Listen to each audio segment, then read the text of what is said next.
दो प्रकार के कर्म हमारे शास्त्रों में बताए गए हैं, विहित कर्म और निषिद्ध कर्म। विहित कर्म चार अलग अलग कर्म होते हैं, नित्य कर्म, नैमित्तिक कर्म, काम्य कर्म और प्रायश्चित कर्म। ऐसे ही निषिद्ध कर्म भी तीन अलग अलग कर्म हैं, संचित कर्म, क्रियामान कर्म और प्रारब्ध कर्म। पहले हम विहित कर्म को देखते हैं तो नित्य कर्म यानी आपका डेली रूटीन, नैमित्तिक कर्म यानी 16 संस्कार, काम्य कर्म यानी किसी कामना के उद्देश्य से किया हुआ कर्म, और प्रायश्चित कर्म पाप या दोष से मुक्त होने के लिए होता है। इसके बाद है निषिद्ध कर्म, तो उसमें संचित कर्म यानी आपके पिछले जन्म से लेकर अभी तक के जो भी कर्म है उन्हें कहते हैं संचित कर्म। क्रियामाण कर्म यानी जो मनुष्य वर्तमान में बना रहा है, जिसका फल उसे भविष्य में मिलेगा, वो है क्रियामाण कर्म। और लास्ट में है प्रारब्ध कर्म यानी आपके पिछले कर्मों का परिणाम। जैसे मान लो अभी आप बहुत मेहनत कर रहे हो, पैसा बचा करके चल रहे हो अपना घर बनाने के लिए, ये है क्रियामाण कर्म। और आप ये मान लो कि आप वहां तक पहुंच चुके हैं जिसके लिए आप इतनी मेहनत कर रहे थे, वो सफलता आपने हासिल कर ली है, तो ये होगा आपका प्रारब्ध कर्म। और देखो अभी हम कर्म के बारे में समझने बैठेंगे तो बहुत बड़ा टॉपिक हो जाएगा, इसलिए अभी हम समझते हैं नित्य कर्म को, जिसे ही दिनचर्या भी कहते हैं। जान लीजिए, देखो जब मनुष्य जन्म लेता है तो वो तीन प्रकार के ऋणों से बंध जाता है, देव ऋण,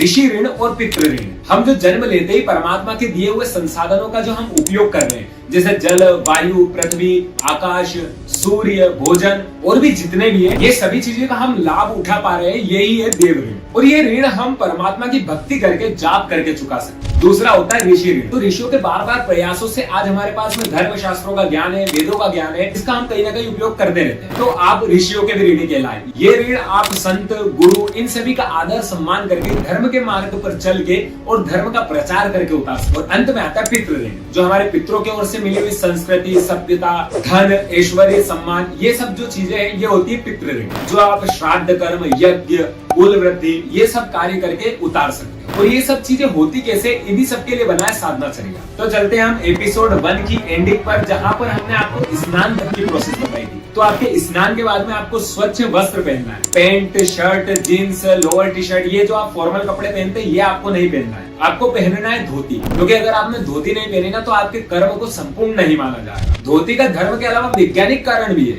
आजकल लोग जीन्स पैंट पहन कर ही पूजा करने बैठ जाते हैं, जिसमें चमड़े का बेल्ट भी होता है। तो आप खुद सोचो क्या ऐसी पूजा होती है? और जीन्स पैंट में जो आपका ब्लड सर्कुलेशन रहता है उसमें बहुत बुरा असर पड़ता है। अब जब आप पैंट या जीन्स में पूजन करने बैठोगे तो आपका पूरा ध्यान वहीं पर होगा, इसलिए आपको पहननी है धोती। धोती आपने पहन ली, उसके बाद में आपको करना है शिखाबंधन। ग्रंथों में कहा गया है स्नान दाने जपे होमे संध्यायाम देवतार्जने, शिखा ग्रंथि बिना कर्म न कुर्यात वे कदाचन। यानी स्नान, दान, जाप, होम, संध्या या अन्य कोई भी देव पूजा कर्म में शिखा में गांठ लगाए बिना नहीं करना चाहिए। तो जिन लोगों की भी शिखा है, वो जो स्क्रीन पे ये मंत्र आ रहा है उसको पढ़ते हुए अपनी शिखा बांध लीजिए। चित्ररूपिणी महामाये दिव्य तेजा समर्पिते तिष्ठम देवी शिखा मध्य तेजो वृद्धिम पुरुषों में, इस मंत्र को बोलते हुए आप अपनी शिखा बांध लीजिए। उसके बाद में हाथ धो लीजिए। और यदि आपकी शिखा नहीं है तो अभी से शिखा बढ़ाना शुरू कर दीजिए। आपका जो ब्रह्मरंध्र होता है मस्तक में, उसमें कम से कम 2.5 इंच की बाल की जगह छोड़ने लग जाइए। हेयर कट वगैरह जब भी करवाने जाओ तो नाई से बोल दो कि हमारी भैया इतने बाल छोड़ दीजिए जिससे हमारी शिखा बन सके।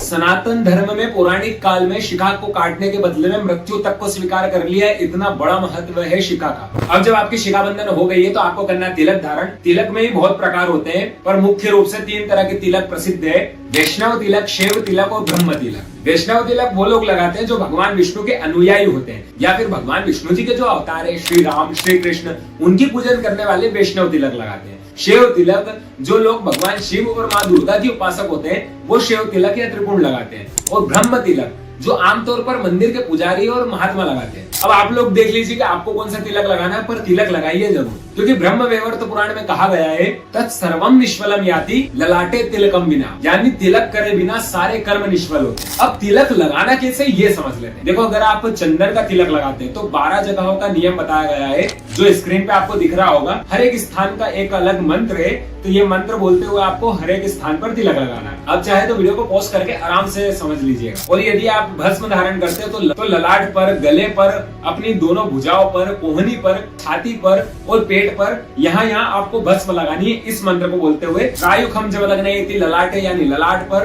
कश्यपश्चित रायुखम ग्रीवायाम यानी गले पर, यद्देवेषु रायुखम भुजायाम यानी भुजाओं पर, दोनों भुजाओं पर आपको लगानी है भस्म। ओम तन्नो अस्तु रायुखम हृदय यानी आपको हृदय आपकी छाती पर लगानी, पेट पर लगानी। अगर मंत्र नहीं बोल पा रहे तो ओम नमः शिवाय का उच्चारण आप कर सकते। इसके बाद में एक स्वच्छ आसन लाइए, उस पर आपको बैठना है। और याद रहे आपका जो आसन है उस पर आपके अलावा और कोई नहीं बैठना चाहिए। और आसन को कभी पैर से सरकाए नहीं, क्योंकि आसन में भी देवता होते हैं। इसके बाद में आप अपने पास में एक दीपक प्रज्वलित कर लीजिए, क्योंकि दीपक को कर्म साक्षी बोला जाता है। जो आप कर्म कर रहे हैं उसका साक्षी है, उसका गवाह है दीपक, इसलिए दीपिका एक दीपक प्रज्वलित कर लीजिए आपके पास में। अब हम करेंगे आचमन शुद्धि। तो देखो 4 प्रकार के तीर्थ होते हैं हमारी हथेली में। यहाँ पर जो होता है वो होता है ब्रह्म तीर्थ, इधर से जो आप जल छोड़ते हैं वो होता है ऋषि तीर्थ, अंगूठे से जो आप जल छोड़ते हैं वो होता है पितृ तीर्थ, और जो आप सामने की तरफ जल छोड़ते हैं उसको कहते हैं देव तीर्थ। तो आचमन के लिए आप अपने सीधे हाथ में जल लीजिए और ब्रह्म तीर्थ से पी लीजिए। ऐसा आपको 3 बार जल पीना है। केशवाय नमः, नारायणाय नमः, माधवाय नमः। उसके बाद में गोविंदाय नमः बोलते हुए अपना हाथ धो लीजिए। हाँ, एक और इम्पोर्टेंट बात, आचमन करने के बाद, प्रसाद लेने के बाद में जो आप ये सिर पर हाथ फेरते हैं ये करना बंद कर दो,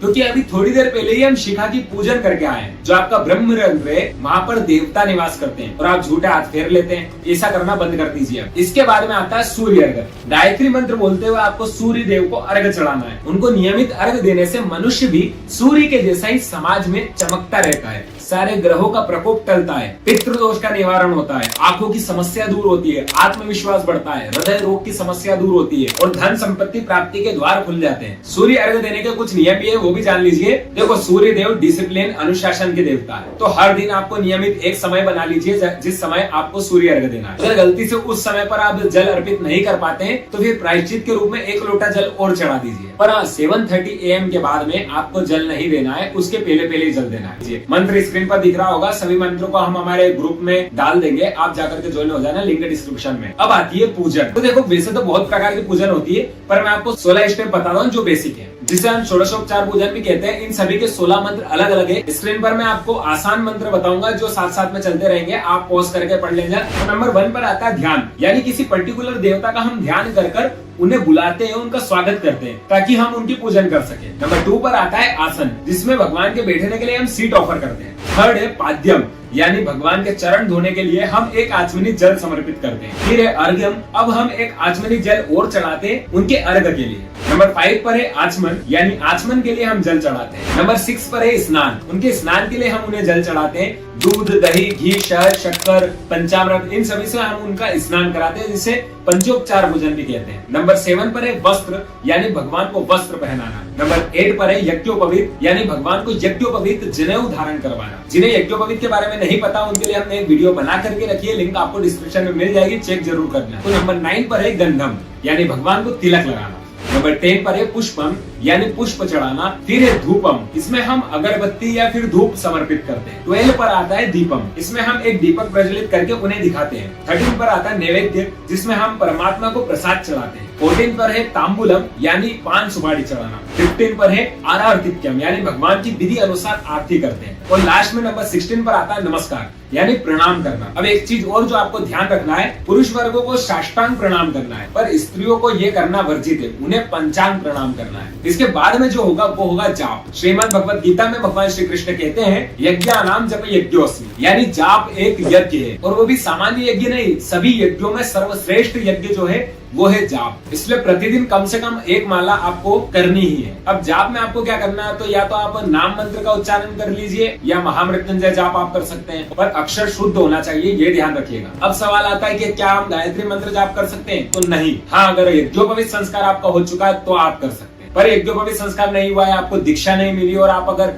गायत्री मंत्र का जाप कर रहे हैं तो ये ब्रह्म गायत्री के प्रति एक बहुत बड़ा अपराध होता है। गायत्री मंत्र एक अत्यंत गुप्त मंत्र है, पर लोगों ने अभी इसे सार्वजनिक कर दिया है। हाँ, आप मानस गायत्री का जाप कर सकते हैं। इस चौपाई को तुलसीदास जी ने खास उन्हीं लोगों के लिए बनाया था जिनका उपनयन संस्कार नहीं हुआ है। चौपाई आपको दिख रही होगी स्क्रीन पर, पॉज करके पढ़ लीजिएगा आप। अब जो हमारी नेक्स्ट स्टेप होगी वो होगी पठन की। जब आपके जाप पूरे हो जाए तो सह सम्मान आप माला को रख दीजिए और कुछ आध्यात्मिक पुस्तक, धार्मिक पुस्तक के कुछ पाठ पढ़ना है। आप कोई भी शास्त्र को आप पढ़ सकते हो, और केवल पढ़ना ही नहीं है, आपको उन बातों को अपने जीवन में भी उतारना है। इसके बाद में आपको करना है व्यायाम और प्राणायाम। व्यायाम में आप योगासन कर सकते हैं। घेरण्य संहिता में महर्षि घेरण्य कहते हैं कि टोटल 84 लाख आसन होते हैं। इन 84 लाख आसन में से 84 आसन श्रेष्ठ होते हैं, और हम मनुष्य के लिए 84 लाख आसन में से 32 आसन बेस्ट है, जिस पर हम डिटेल वीडियो बना देंगे। अभी आपको केवल नाम बता देते हैं। सिद्धासन, पद्मासन, भद्रासन, मुक्तासन, वज्रासन, स्वस्तिकासन, सिंहासन, गोमुखासन, वीरासन, धनुरासन, मृतासन जिसे शवासन भी कहते हैं, गुप्तासन,